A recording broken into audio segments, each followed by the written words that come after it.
On tient peut-être enfin la source d'énergie propre, sûre, stable et quasiment illimitée dont le monde a vraiment besoin. La fusion nucléaire, en particulier la fusion laser, qui se produit quand on dirige des faisceaux laser sur une petite bille d'hydrogène de la taille d'un grain de poivre.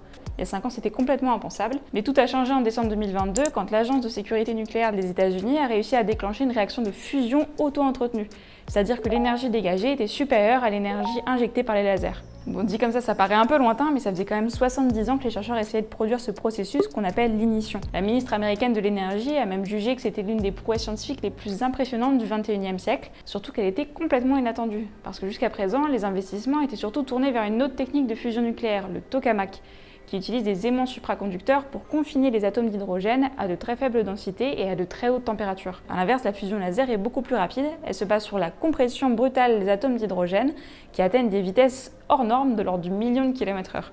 Force est de constater que la fusion de laser est clairement en train de s'imposer.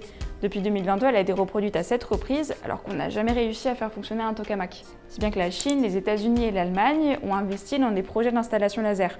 Et en France, la start-up GenF, co-créée par Thales, le CNRS et le CEA, a été inaugurée à Bordeaux en mai dernier.